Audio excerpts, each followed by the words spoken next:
मेरे पास दिन ढल जाता है, अंधेरा प्रभु बढ़ता आता है। जब हूँ अकेला मित्रहीन निराश, दीनों के आश्रय रह तू मेरे पास। परम पवित्र परमेश्वर पिता को महिमा और बड़ाई हो। आइए हम आज का मनन के लिए वचन संहिता का पुस्तक उसका 77 अध्याय हम मनन करेंगे। मैं परमेश्वर की दुहाई चिल्ला चिल्ला कर दूंगा, मैं परमेश्वर की दुआई दूंगा और वो मेरी ओर कान लगाएगा। संकट के दिनों में प्रभु की खोज में लगा रहा, रात को मेरा हाथ फैला रहा और ढीला न हुआ। मुझ में शांति आ ही नहीं। मैं परमेश्वर का स्मरण करके कराता हूं।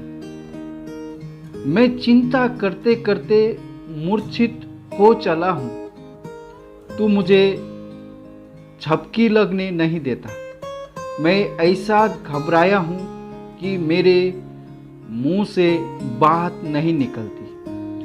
मैं प्राचीन काल के दिनों को और युग युग के वर्ष को सोचा है।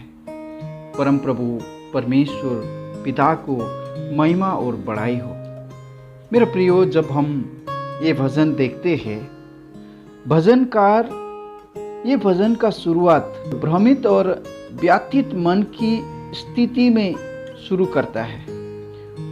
वो कुछ अनदृष्टि संकट से घिरा हुआ है।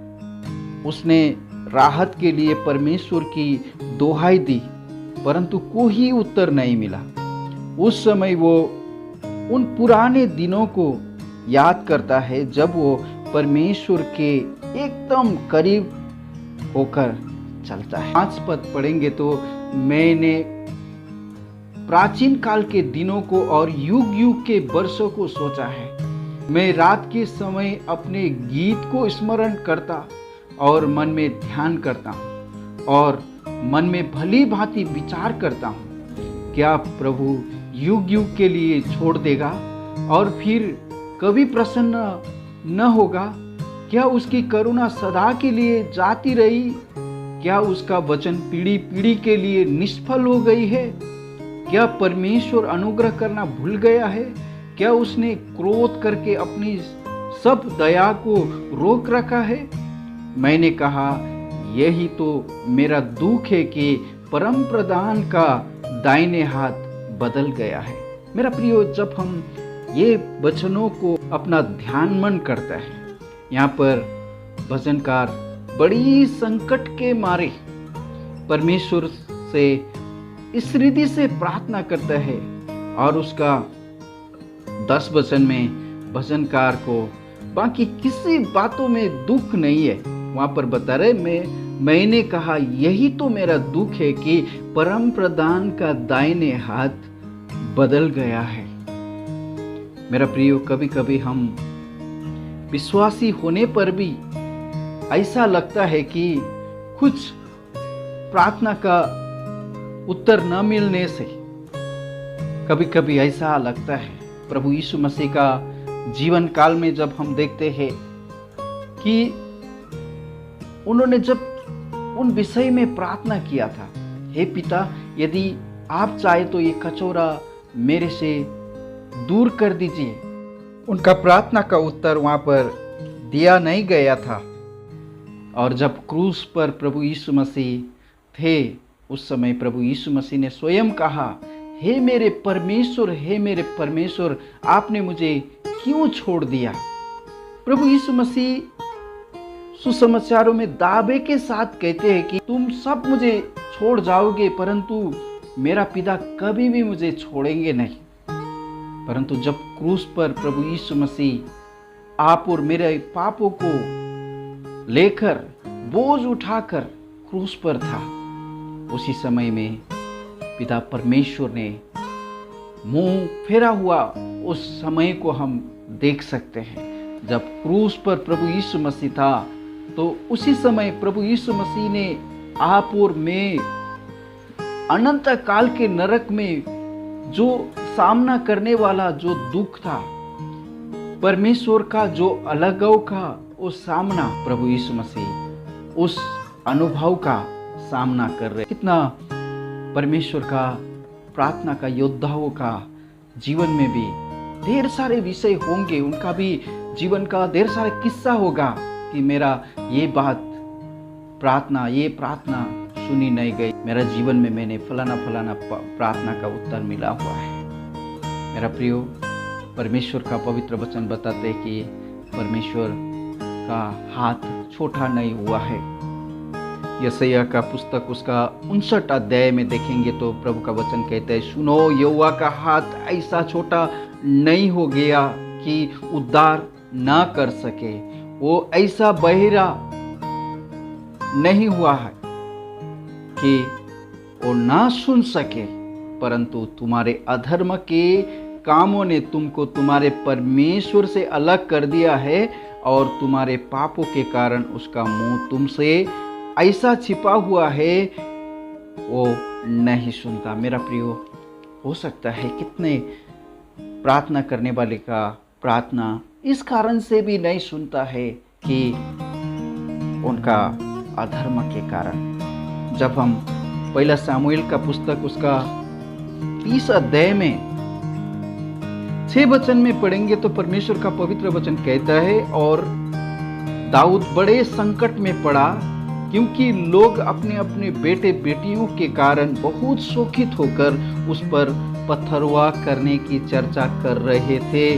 परंतु दाऊद ने अपने परमेश्वर यहोवा को स्मरण करके हिवाएं बांधा। वहाँ पर स्मरण किया हुआ बातों को हम जान सकते हैं। मेरा प्रियो, भजन संग्रह उसका 103 अध्याय में भी प्रभु का वचन कहता है कि परमेश्वर का किसी भी उपकारों को ना भूलना। भले ही हम आज वर्तमान में भिन्न भिन्न संकटों में होंगे, भिन्न भिन्न समस्या में होंगे, परंतु उन दिनों में जो संकट हमारे जीवन में था और दुनिया में कोई भी ताकत उस संकटों से छुड़ा नहीं सकते थे, उसी समय परमेश्वर ने हमारा विलाप को सुनकर, हमारा अवस्था को देखकर परमेश्वर ने हमको किस तरह से छुटकारा दिया हुआ, उस बातों को हम याद कर परमेश्वर की और नजदीक हम हो सकते हैं। 77 अध्याय का 10 वचन में कहते हैं कि मैंने कहा, यही तो मेरा दुख है कि परम प्रधान का दाहिना हाथ बदल गया है। उनको ऐसा लगा कि मेरा जीवन में अभी सब कुछ खत्म हो गया, क्योंकि मेरा ये तड़प देखने वाला कोई भी नहीं है। और 11 वचन में देखिए, मैं यहाँ के बड़े कामों की चर्चा करूंगा, निश्चय मैं तेरी प्राचीन काल वाले अद्भुत कामों का स्मरण करूंगा। आज वर्तमान में हम भिन्न भिन्न समस्या में सामना करते हुए हम चल सकते हैं, परंतु जब हम उन दिनों को याद करते हैं, कोई दिन ऐसा भी था, कोई इंसान का सहयोग हमको पर्याप्त नहीं था, परमेश्वर ही का सहयोग हमको चाहिए होता रहता है। उसी समय में परमेश्वर ने सही समय में आकर हमको किस तरह से छुटकारा दिया, वो सारे विषय को जब हम याद करेंगे तो हमारे जीवन में हमको साहस मिल सकता। भजनकार को भी साहस मिला हुआ यहाँ पर हम देख सकते हैं। मैं यहाँ के बड़े कामों की चर्चा करूंगा, निश्चय मैं तेरे प्राचीन काल वाले अद्भुत कामों को स्मरण करूंगा, मैं तेरे सब कामों पर ध्यान करूंगा और तेरे बड़े कामों को सोचूंगा।